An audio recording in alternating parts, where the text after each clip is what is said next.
Hi everyone, I'm Tracy Koga and welcome to Hue at Home. So it looks like we'll be seeing red for another 2 weeks, and I don't know about you, but I'm definitely feeling the burnout and the anxiety about when this will all end. But hey, I guess we're doing better than our neighbors down south as we all wait with bated breath on what can happen next before January 20th. Today, I'll sit in studio with Genny V and she'll talk to me all about her passion for coffee. As well, we'll learn more about the third wave. But right now, we're going to get a life lesson from our coach, Drosdowech, when things happen that we just don't know. Hey everyone, I'm happy to be here today. I wanted to talk to you briefly about something that is very interesting. You know, when you feel confused and there's something that you really want to do, but you don't know how, and you just stew in that state of confusion and I don't know how energy. I want you to think about this. Saying to yourself, I don't know how, creates those feelings of just feeling lost, feeling overwhelmed, feeling confused, feeling stuck. Think about it. When you say, I don't know how, it doesn't propel you forward. If you are able to think, I can figure this out, or even better, I like to think things like, I know so much already, or I have so much knowledge, or I have a wealth of information at my fingertips. All of those thoughts are going to give me feelings of, feeling empowered, feeling in charge, feeling like I've figured things out before. That's another good thought. I've figured things out before. I can figure this out. It gives you momentum in the actions that you're going to have to take to get the results you want. And it's just an interesting way of thinking about confusion. We often think confusion is there just because we don't know how. And in fact, we do know how. We can figure this out. We can move forward. It is almost a indulgent feeling to stay in confusion, to stay in that energy of I don't know, that slump kind of feeling. So think thoughts that are going to give you energy. Think thoughts like, I know that I can build on what I've already created. That's another great one. I've created a great base. I need to just, find a few pieces of information that are missing, and I can do that. All of those thoughts are going to give you energy, are going to make you feel motivated, and are going to move you from that feeling of confusion and doubt and overwhelm and into action. We need, when we want results, we need to take action, but that action has to be intentional.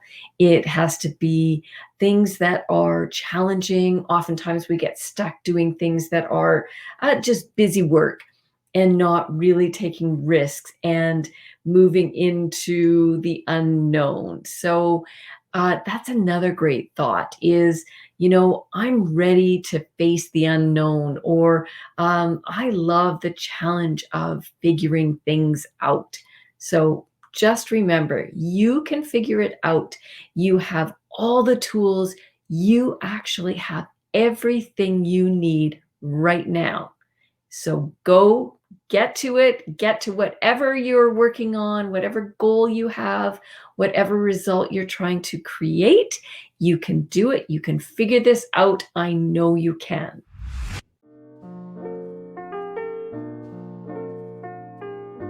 Girl, you know what's up. Ooh, say what, say what, say what. Girl, you know what's up. Ooh, say what, say what, say what. So tell me what's up. I'm feeling you. I'm feeling you.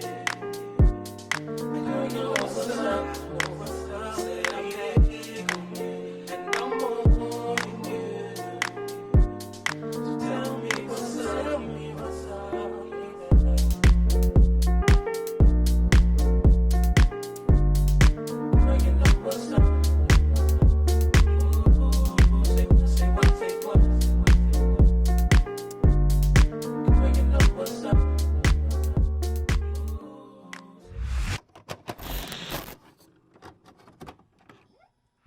Well, all I'm missing is a warm cup of coffee. So we're going to be talking coffee, people, the love of the beans, and all things great here in Winnipeg. I want to give a warm welcome to my good friend, Genny. It's so good to see you, Genny. Might be virtually, and I love the background. And I know that you brought along a very dear friend too as well. So let's bring Al in here. Al, where are you, Al? Hi there. Hi. Oh, it's good to see both of you. And I guess we're going to go right into it with you, Genny. Your love for coffee and why we're here today, including, I guess, a very interesting way to spend your 60th birthday. Absolutely. Thanks, Tracy. Yes, happy to be here. I think my love of coffee started when I was a teenager. Being the cool kid, we'd hang out at A&W drinking black coffee and, just being really cool. And then I discovered Starbucks. And I loved Starbucks so much that I actually worked as a barista for 4 years, believe it or not. So I got to understand coffee from both sides, the retail and then behind the counter as well. And then everybody who knows me knows how much I love coffee. I get all these coffee memes and gifts. And, every time they see something about coffee, it's like, oh, I have to send that to Genny. And so for my 60th birthday, which was last year, actually my birthday's tomorrow, I thought, what could I do to celebrate that would be really special? And then the idea just popped in my head, 60 days of 60 coffees. Oh, my goodness. And so for every day, I visited a different coffee shop. Now, I was a little worried that I wouldn't be able to get to 60 coffee shops, but I needn't have worried because there were so many that I didn't get a chance to visit. And so then before COVID hit, I thought, okay, well, 2020, I'll start another journey. And then, of course, I had to put that on hold. But that got me thinking about what could I do to extend my coffee love, I guess, or love of coffee. And so I decided that I was going to start a podcast, a blog, and a YouTube channel for Coffee with Genny B. And here we are. I mean, And about here to we are. launch. And so I'm going to bring Al in now, Al Dawson from Harrison's Coffee. And I guess let's talk about your connection with Genny too, Al, and obviously the love of coffee for you. Sure. So I'm relatively new on the retail side of coffee. I bought an existing coffee shop in January of 2020. And I think it was shortly thereafter is where I met Genny for the first time. And then we closed in March of 2020 for COVID. And I used that as an opportunity to rebrand the business that I bought as Harrison and really take a new, fresh approach, what I wanted to see in my cup of coffee on a daily basis. So we reopened as Harrison's in June of 2020. And I think when we opened and we shared our philosophies on business and people, I think it's when we really started to make a connection with people in the community and specifically Genny as one of the stronger connections that we've made. Okay, so I'm going to ask this to both of you then. What is the difference or of how people approach coffee nowadays? And both of you kind of mentioned it's the people. So how do coffee and people become connected? Al or Genny? If that's okay, Al, Yep. I'll start with this. Go nuts. Okay. During my coffee journey, I met so many cafe owners, and I understood the difference between just going into like a Tim Hortons, for instance, to grab a coffee versus coffee making at home. But then there's the third wave, the coffee movement. And what that is the different way that you look at coffee. So it's where is the coffee from? And not just where is it from? Are you supporting Canadian roasters? Are you supporting international? But does the coffee come from, is it fair trade? Is it organic? What is the history of the farm where the coffee beans come from? And even more than that is finding the right blend. So one of the coffee shops that I visited was Yellow Journey. So it's a woodcock cycle. And the owner, who used to go cycling in Europe, in Italy, they would stop at all these different cafes. And so for him, when he actually started his own cafe here in Winnipeg, he spent a lot of time researching the right kind of coffee for his coffee shop. And then when I spoke to Alex at Parlor, they don't call themselves baristas or, staff or anything, but they call themselves artists. And so what they do is that even when they're grinding the coffee, they're making sure that they're adjusting it for, if the door's open, if there's cold, if there's a draft, is whatever the circumstances are, they're adjusting that grind so that it's the perfect grind for that perfect cup of coffee for you. And so it really gave me a deeper understanding of the culture in the community, not just in Winnipeg, but also in Manitoba. We have so many roasters, and every day when I look at social media, it's like, we have a new coffee shop, we have a new roaster.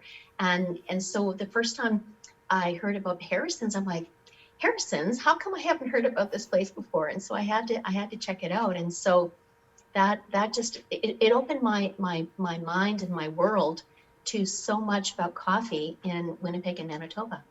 So, what was it about Harrison's that attracted or made an impression with you, Genny? Was it the coffee or Al? Well, it was Al first, because first of all, as soon as I heard about Harrison's, like, I have to go look them up on social media. And so I looked it up and I saw the social media account. And one of my favorite colors is teal, which is in my logo. And of course, I'm wearing teal today. So the teal caught my attention. And then the more I learned about the social media, and it's like, well, I have to go visit. And so when I first met Al, it was like, can I say kismet? It was that connection, because Al is just such what can I say? He's the brand. He's Harrison's. And what you see in Al is what you see in Harrison's and in their staff and in their locations. It's like everything is basically Al in a cup of coffee. Wow, that's a big compliment. What do you have to very say for much that, so. Al? Yeah, I'm humbled, right? I think any time that someone chooses a cup of Harrison's, I'm extremely humbled and honored, and I truly impart onto my team that this is not a cup of. When you say to someone, "Let's go for a cup of coffee," it really means I want to spend time with you. Yeah. And coffee is just the vehicle to do that. So I really look at it as I'm humbled and honored to be chosen as a part of someone's day and used as a vehicle for two people to connect.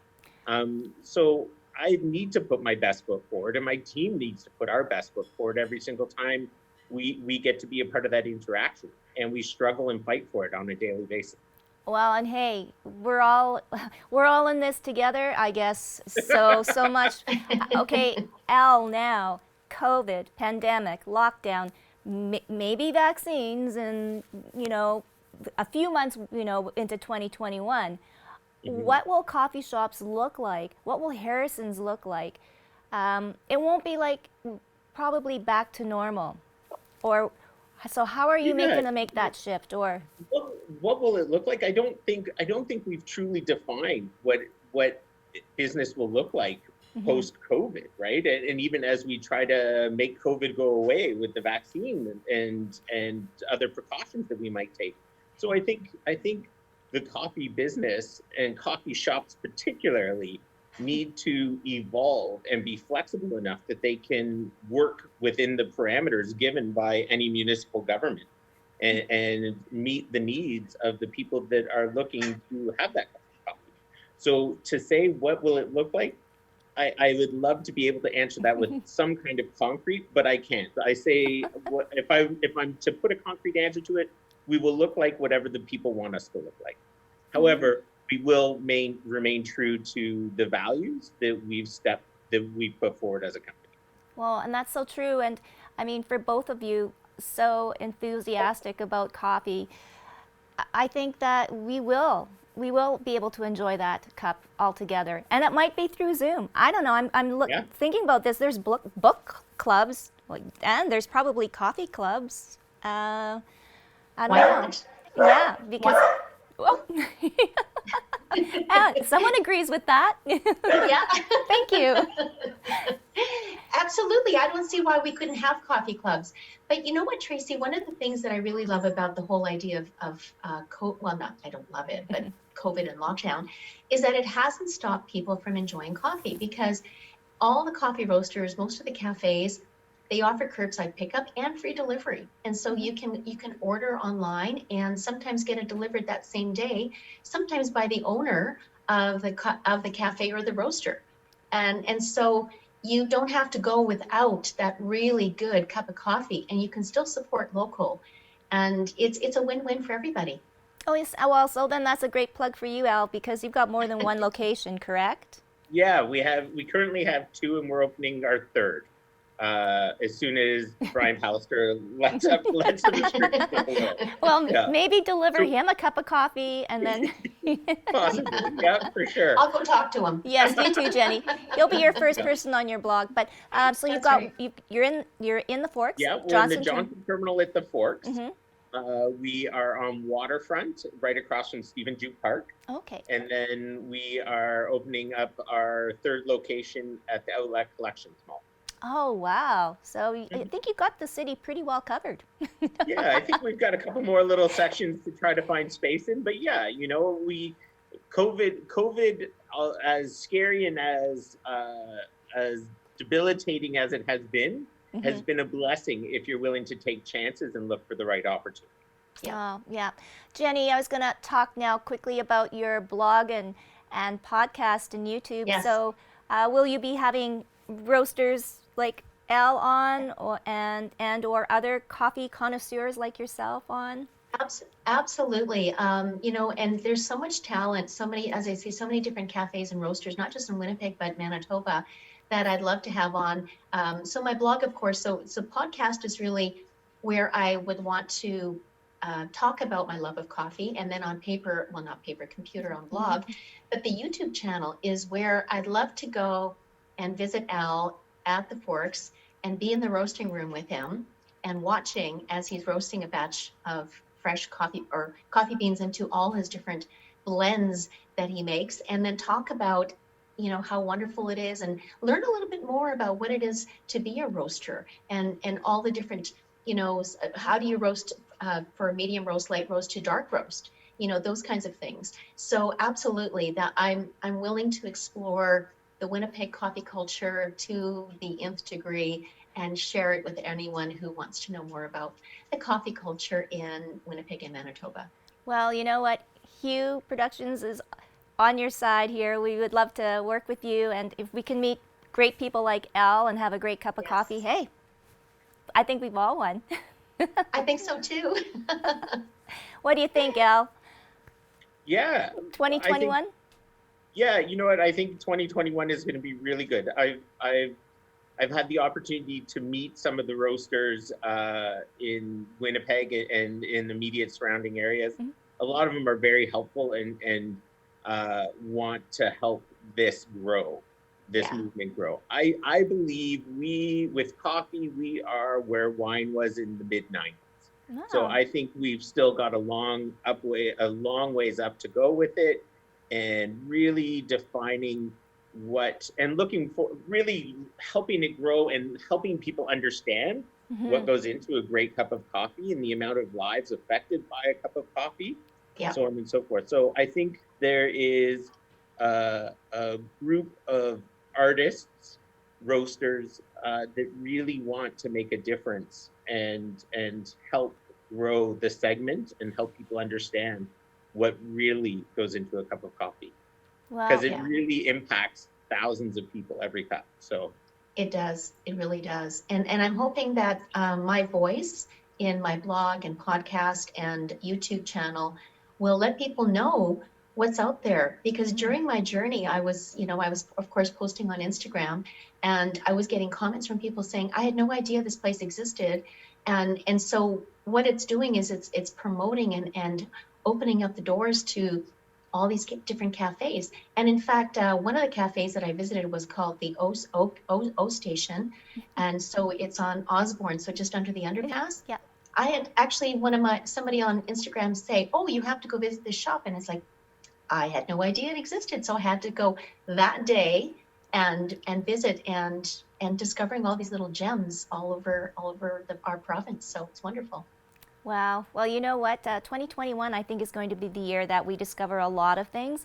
And we would love to learn more about the coffee community and support businesses like Al's, Harrison Coffee, and support you, Genny. We'll be following you around, I know for sure.